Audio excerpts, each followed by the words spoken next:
estamos mais uma vez na companhia dos amigos para poder estudar um pouco mais sobre a doutrina, sensibilizar a nossa alma. Peço também desculpas pelos atrapalhos aqui dos equipamentos. Tivemos que, de última hora, fazer uma transfusão de um para outro aqui. Então, alguns slides vão estar meio estranhos, como esse primeiro, tem um feliz ali, escondidinho. Os próximos serão uma incógnita para mim e para vocês. Nós podemos ter surpresas no caminho aqui, porque às vezes, quando passa de um computador para o outro, perde a formatação. Mas sejamos felizes assim mesmo. Houve um tempo em que a minha janela se abria para um chalé. Na ponta do chalé brilhava um ovo de louça azul. Nesse ovo costumava pousar um pombo branco. Ora, nos dias límpidos, quando o céu ficava da mesma cor do ovo de louça, o pombo parecia pousar no ar. Eu era criança, achava essa ilusão maravilhosa e sentia-me completamente feliz. Houve um tempo em que a minha janela dava para um canal. No canal oscilava um barco carregado de flores. Para onde iam aquelas flores? Quem as comprava? Em que jarra, em que sala, diante de quem brilhariam na sua breve existência?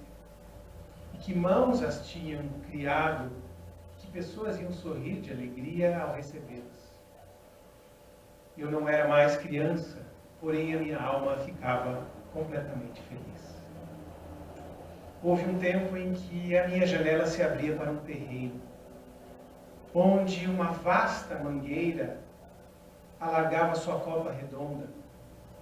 À sombra da árvore, numa esteira, passava quase todo dia sentada uma mulher, cercada de crianças, e contava histórias.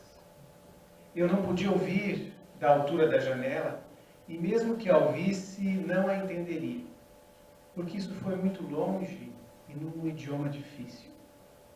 Mas as crianças tinham tal expressão no rosto, e às vezes faziam com as mãos arabescos tão compreensíveis, que eu participava do auditório, imaginava os assuntos e suas peripécias, e me sentia completamente feliz.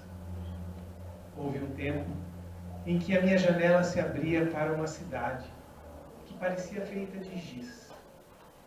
Perto da janela havia um pequeno jardim seco. Era uma época de estiagem, de terra esfarelada, e o jardim parecia morto. Mas todas as manhãs vinha um pobre homem com um balde e em silêncio ia tirando com as mãos umas gotas de água sobre as plantas. Não era uma rega, era uma espécie de aspersão ritual, para que o jardim não morresse. E eu olhava para as plantas, para o homem, para as gotas de água que caíam de seus dedos magros, e meu coração ficava completamente feliz. Mas, quando falo dessas pequenas felicidades certas, que estão diante de cada janela, uns dizem que essas coisas não existem. Outros que só existem diante das minhas janelas. E outros, enfim, dizem que é preciso aprender a olhar para poder vê-las assim. Iniciamos com Cecília Meirelles, na arte de ser feliz, um belíssimo poema de sua autoria, que faz com que reflitamos um pouco sobre esta felicidade que nós buscamos. Que felicidade é essa? No que estamos colocando a nossa felicidade? O que almejamos? O que para cada um de nós é ser feliz? Temos esperança de ser feliz nos próximos dias, nos próximos anos, no final da vida, o que é que nos faz feliz? E se fôssemos averiguar em cada um de nós, teríamos diferentes respostas. Poderíamos ter até aqui pessoas que se digam já felizes. Outros que acreditam que nunca serão, e inclusive se comprazem com esta constatação. O Eclesiastes nos traz uma informação importante e, num primeiro momento, dura. Quando nos coloca que a Terra é um planeta de expiações, de sofrimento, e que não é possível viver a felicidade na Terra. No mundo só teríamos aflições. E lá no Eclesiastes nós vamos encontrar então a frase: a felicidade não é deste mundo. Baseado nisso, trazemos esta indagação: é possível ser feliz na Terra? Ou ainda estamos com esta ideia do Eclesiastes de que a felicidade não é deste mundo, não pertence a este mundo? Onde está, onde pusermos a nossa felicidade? Para nos ajudar, é claro, que trazemos a alma da nossa doutrina em O Livro dos Espíritos, quando Kardec vai inquirir a espiritualidade superior, na questão 920, pode o homem gozar de plena felicidade na Terra? Kardec, como pensador, como filósofo, tratou deste tema na obra fundamental do Espiritismo. E a sua pergunta é muito curiosa. Ele vai perguntar se nós podemos viver a plena felicidade na Terra. E pelo tom da pergunta, já imaginamos o tom da resposta. Os Espíritos dizem que não. E vão dar uma razão para não podermos viver a felicidade plena na Terra. Dizem eles: não por isso que a vida lhe foi dada como prova e expiação. Ponto. Paramos até aqui para entender o porquê da negativa. Nós vamos perceber que a Terra e que as encarnações que nós vamos tendo aqui ou em qualquer outro planeta são provações. E o que são as provas? São essas experiências pelas quais nós precisamos passar até nos tornar espíritos puros. Se olhássemos apenas as provas, poderíamos dizer, mas não necessariamente elas precisam ser duras, elas precisam de alguma forma impedir a minha felicidade. Mas ainda vivemos a época também das expiações, que são provas, mas com um caráter diferente. Um caráter de correção, de equiparação da lei, que de alguma forma nós quebramos. Se cada um de nós, ou a cada momento que um de nós deixa de cumprir as leis divinas estabelecidas pelo Criador do Universo, nós adquirimos uma responsabilidade de repor, de quitar os nossos débitos, como normalmente nós falamos. Se infringimos a lei, nós temos que sofrer as consequências disso. E este mecanismo visa também o nosso crescimento. Crescemos com as expiações, por isso que as expiações são provas também.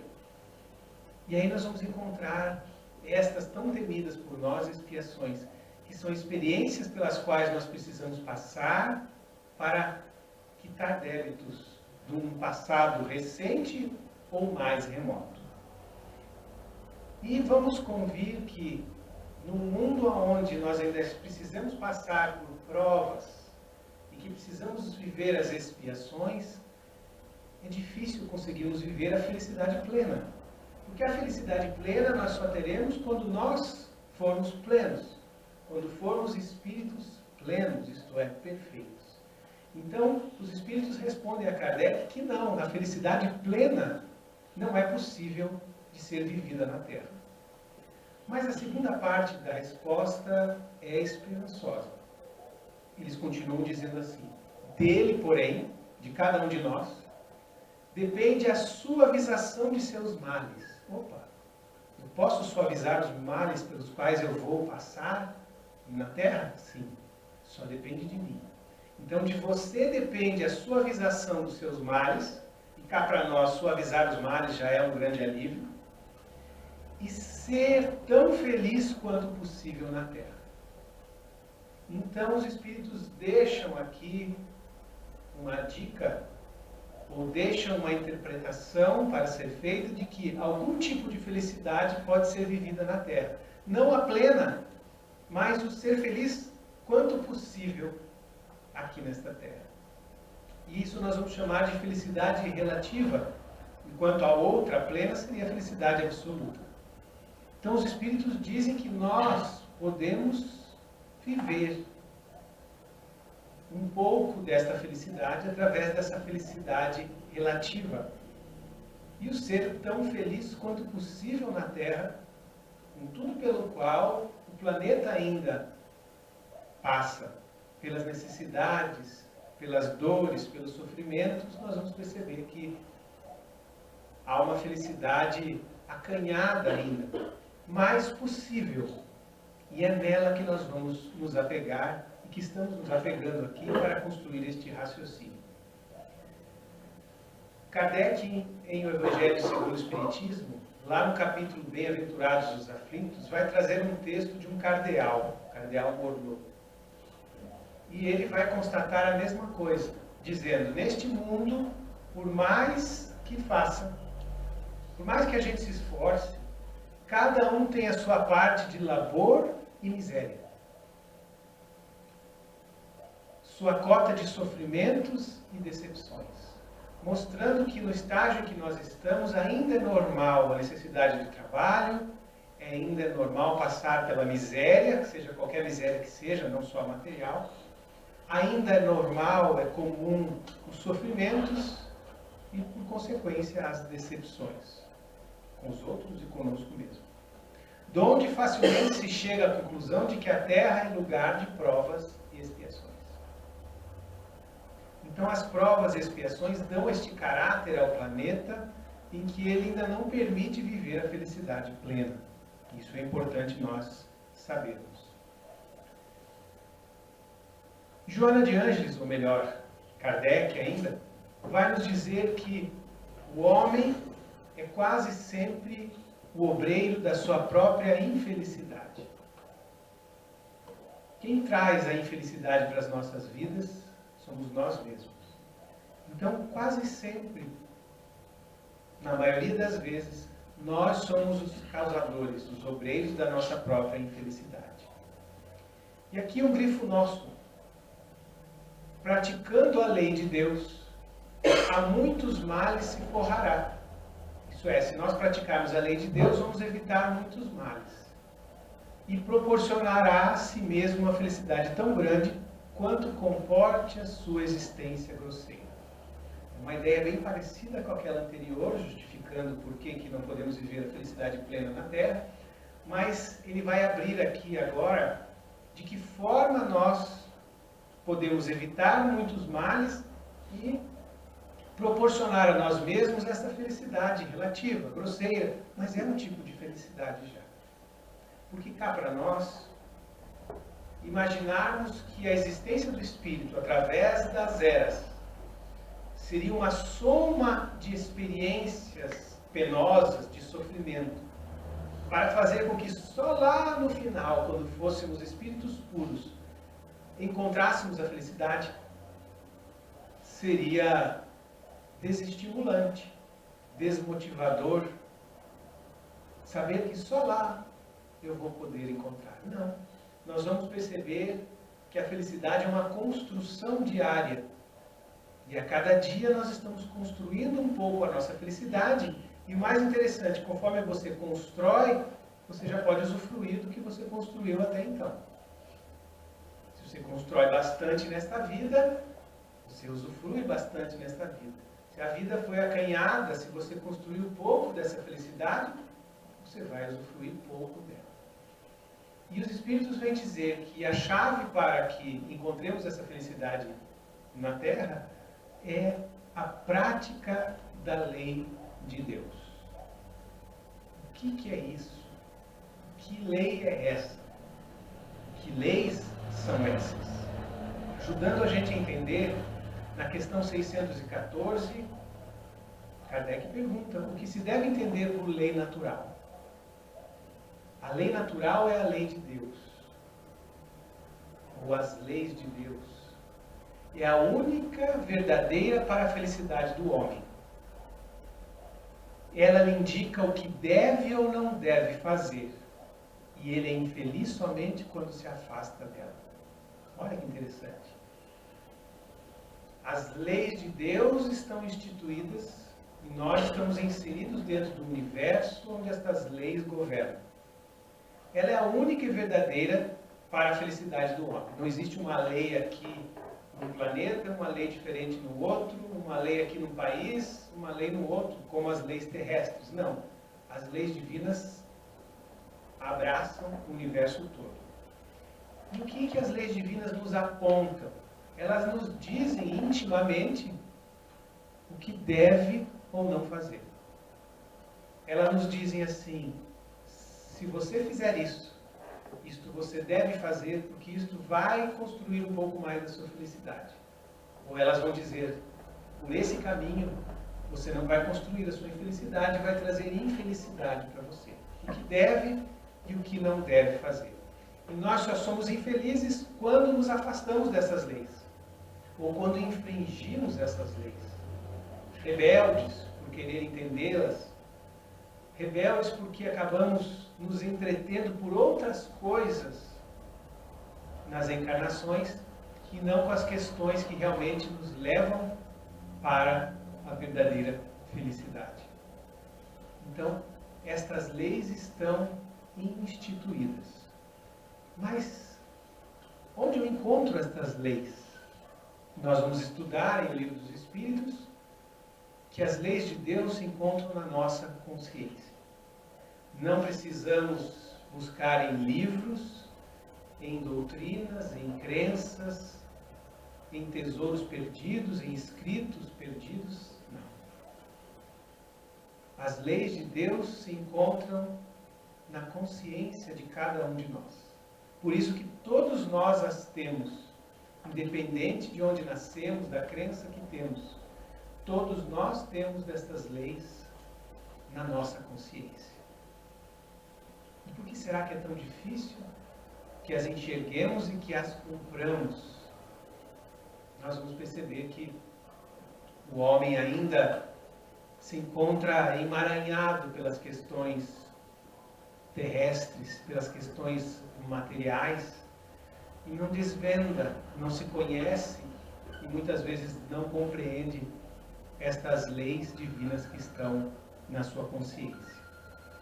E quando a gente fala em leis de Deus, nós temos o grande mestre, nosso modelo e guia, que foi capaz de uma forma muito didática de reunir e reduzir estas leis para uma só. E aqui nós vamos encontrar Joana de Ângeles, agora sim, dizendo sobre o modo de ser feliz. O modo mais eficaz para ser-se feliz pode reduzir-se às duas solicitações que Jesus expôs durante a sua jornada terrestre e ainda permanecem desatendidas. A lei maior, que abraça todas as leis, está aqui. Amar ao próximo como a si mesmo e não lhe desejar o que não queria para si próprio. Aqui está resumida a lei de Deus no amar. No amar a Deus, ao próximo e a nós mesmos. Todas elas podem ser resumidas nesta grandiosa. Então significa que todas as vezes que eu estou no caminho do amor, eu estou cumprindo as leis de Deus. E todas as vezes que eu estou no caminho diferente do amor, eu estou ou infringindo estas leis ou me afastando delas. E tanto um, tanto o outro nos traz infelicidade. E tudo que me aponta no sentido do amar, e aqui Joana acaba frisando a ideia do amor ao próximo, nesta ação de amar ao próximo, é agir no bem, através da prática da caridade, que não é apenas a caridade material, mas é a benevolência para com todos, a indulgência para com as imperfeições alheias e o perdão das ofensas. Esta é a caridade conforme entendia Jesus.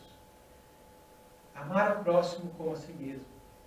E não desejar ao outro o que eu não queria para mim. Então aqui nós temos duas esferas de atuação. A esfera de ação, tudo que eu faço para amar, e a esfera da reflexão, do pensamento, de não desejar ao outro o que eu não queria para mim. E quando eu passo a desejar só o bem para os outros, eu começo a viver numa outra psicosfera. Eu começo a viver de uma forma diferente. E isso me traz felicidade. Porque se aproximam de mim as boas influências, porque eu estou sempre atento a estes que se aproximam de mim, que pedem ajuda, e eu sou incapaz de desejar o mal ao outro. Pelo contrário, eu desejo o bem através da oração, através dos meus pensamentos, e pratico este mesmo bem através do amor ao próximo. Nesta dualidade, amor ao próximo, a si mesmo, por vezes necessitando primeiro nos amar para poder amar melhor o outro, e quando eu amo melhor o outro, eu passo a me amar, nós vamos perceber que os dois se retroalimentam. E Joana de Ângeles que apresenta essa proposta, que impossibilitar do homem conhecer e entender a natureza íntima de Deus, ele inverte o mandamento, começando por amar-se, construindo então aí dentro de si as qualidades, as virtudes que o colocam na direção do amor ao próximo, e que estes dois amores, se retroalimentando, naturalmente nos levam ao amor ao Criador. É assim que nós funcionamos. E o modo de ser feliz, mesmo neste planeta de tantas dores, de tantas dificuldades, de tantas vicissitudes, está no amar.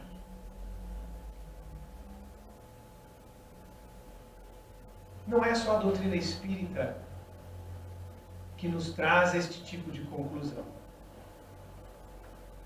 Há cerca de 80 anos, a Universidade de Harvard desenvolve um estudo muito sério a respeito da felicidade. Considerado o maior, mais longo estudo sobre a felicidade feito até então.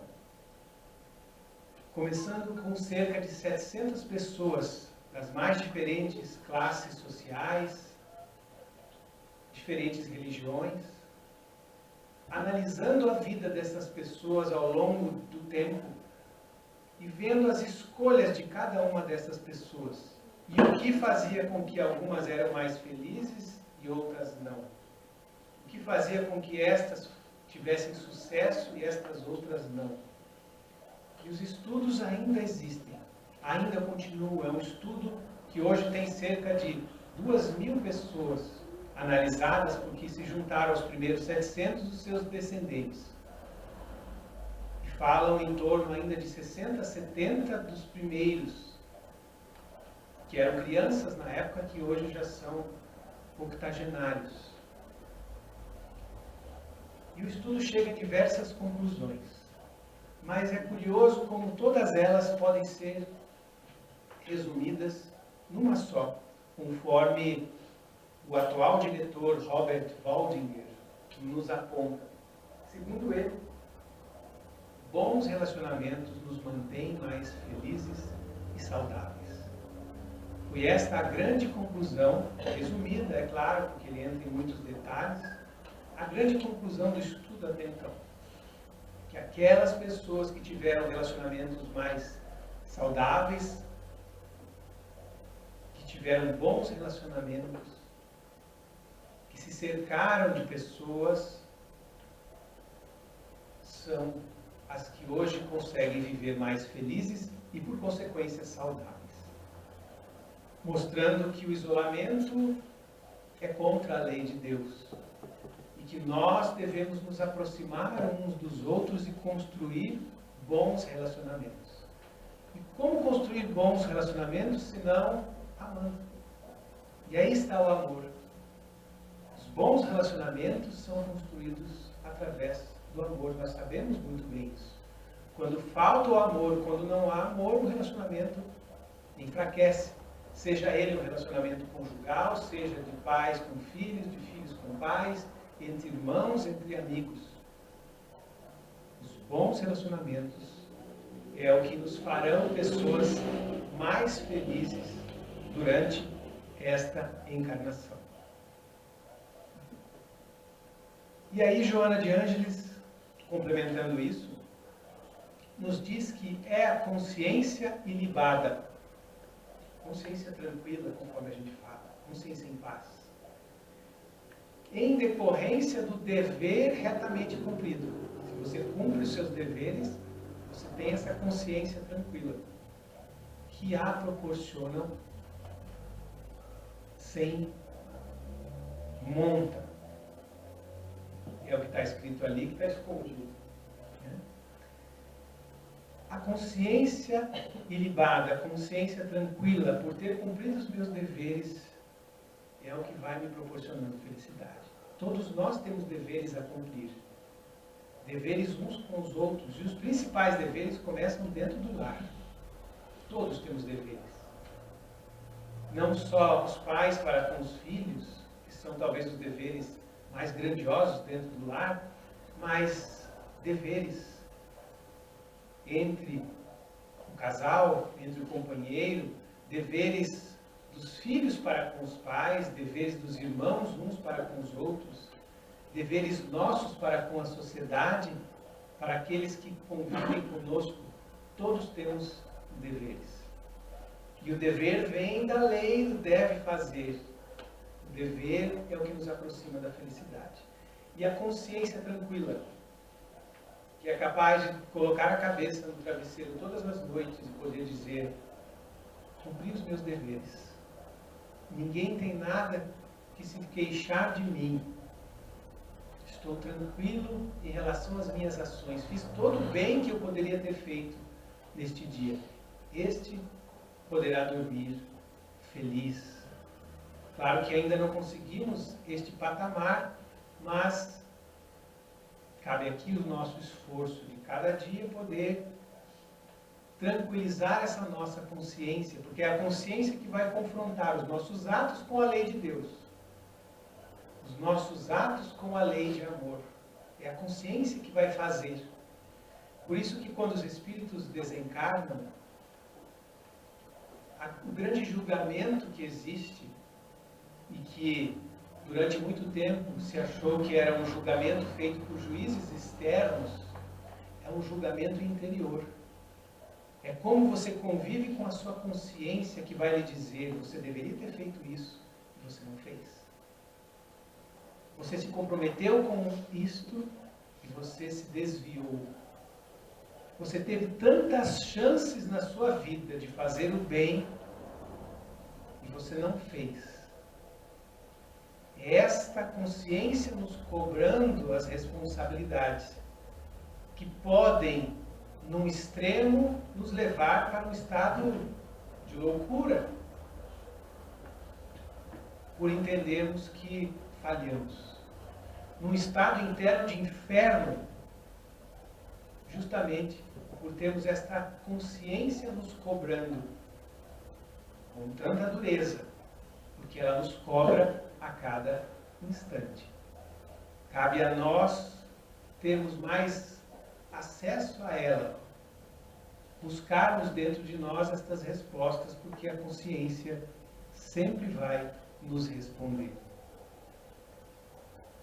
Baseado nisso, Joana, numa obra que ela designa para falar de felicidade, chamada Seja Feliz Hoje, num capítulo chamado O Modo de Ser Feliz, nos fala assim: pode-se e deve-se ser feliz em cada instante. Em todo instante nós podemos ser felizes, pois tal conquista procede do estado do espírito e não dos recursos materiais amealhados de que se pode dispor.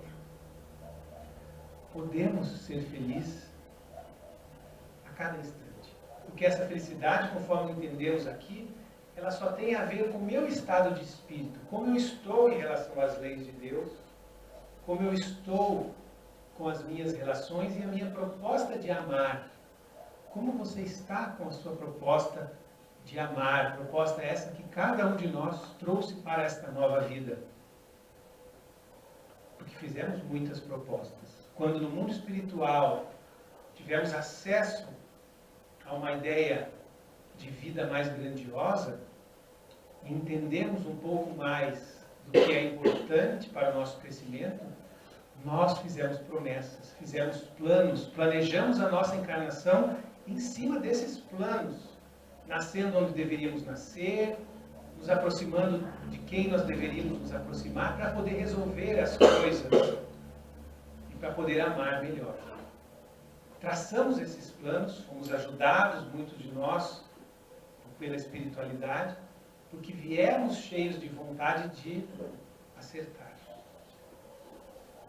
E cabe a nós, durante a vida, não nos deixar perder, não nos deixar entreter ou nos apaixonar por questões menos irrelevantes.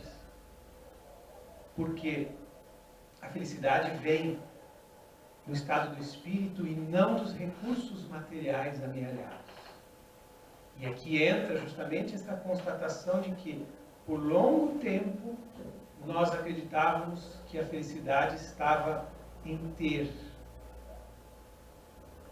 as coisas, em ter poder, na posse.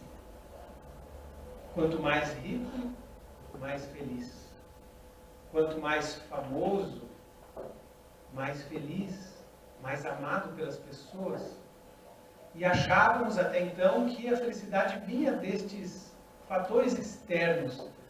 Mas ao longo do tempo, principalmente agora na última encarnação que estamos tendo, na mais recente, estamos percebendo, não só aqueles que estamos na área religiosa, mas em todas as outras áreas do comportamento, que estes fatores externos não são determinantes para a nossa felicidade. Há alguma coisa maior. E é isso que o estudo de Harvard entende, e é essa proposta que a doutrina espírita traz, inspirada apenas na proposta do Cristo, que já nos dizia que para que alcançássemos esse reino dos céus, era necessário amar. Então, é importante que de uma vez por todas nós vamos deixando estas questões menos importantes de lado e buscando a nossa verdadeira felicidade, que está nesta consciência em paz, nesta consciência tranquila, que está, quem sabe, diante de cada uma das janelas de nós que estamos aqui. Porque as pequenas felicidades certas já desfilam pela nossa vida, mas por vezes estamos tão acabrunhados, estamos tão entorpecidos pelos nossos vícios ou por interesses e desejos menores, que nós não enxergamos que a felicidade desfila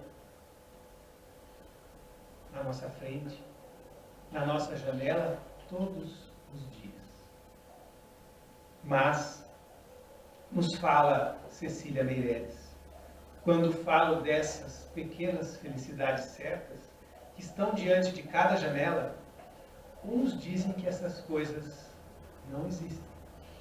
É claro que alguns ainda dizem, os pessimistas, aqueles que estão de alguma forma abalados pela vida, ainda dizem que estas coisas não existem. Outros dizem que só existem diante das minhas janelas, das janelas da alma da poetisa, que consegue, quem sabe, ver as coisas de uma forma diferente. E outros ainda dizem que é preciso aprender a vê-las, aprender a olhar para poder vê-las assim. E esta é a nossa proposta nesta noite, que nós possamos aprender a olhar estas pequenas felicidades certas que já existem na nossa vida. Que quando encontremos um ser amado, percebamos a maravilha, não de ser amado por aquela pessoa. Claro que é bom, claro que nós não precisamos, mas a maravilha de amar. Independente do retorno, independente se o retorno vem na mesma monta, mas a alegria de amar os nossos filhos, de amar a nossa esposa, o nosso namorado, a nossa namorada, amar os nossos amigos, amar os nossos companheiros de vida que partilham das mesmas dificuldades que nós. Ali está um grande prazer, uma grande felicidade, a felicidade de amar. E é esta que Cecília Meirelles nos convida, ao final, a aprender a olhar, aprender a perceber essas felicidades que estão em nossa vida, para serem descobertas por nós. Esta é a nossa mensagem. Agradecemos pela atenção de todos, pela acolhida, e finalizemos com uma oração.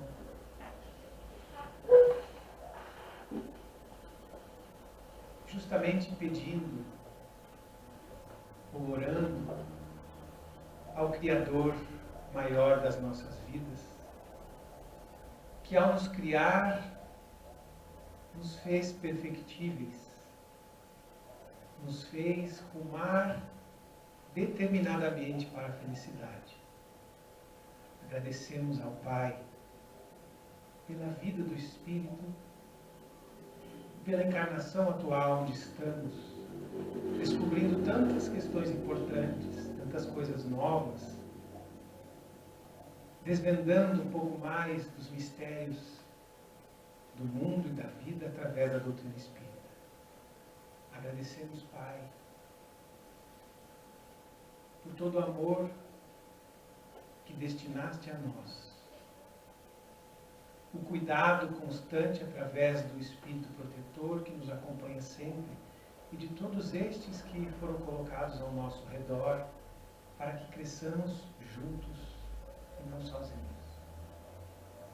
Agradecemos pela vida, pela vontade de viver, de crescer, de construir. E como ainda nos percebemos fracos, titubeantes, pedimos que permaneça nos auxiliando através da espiritualidade superior, da providência divina, não nos deixando cair em tentações, não nos deixando iludir por questões pequenas. Permanece conosco em nosso coração, nos amparando também os nossos amores, aqueles que aqui não puderam estar, que possam receber as nossas boas vibrações. Fica conosco.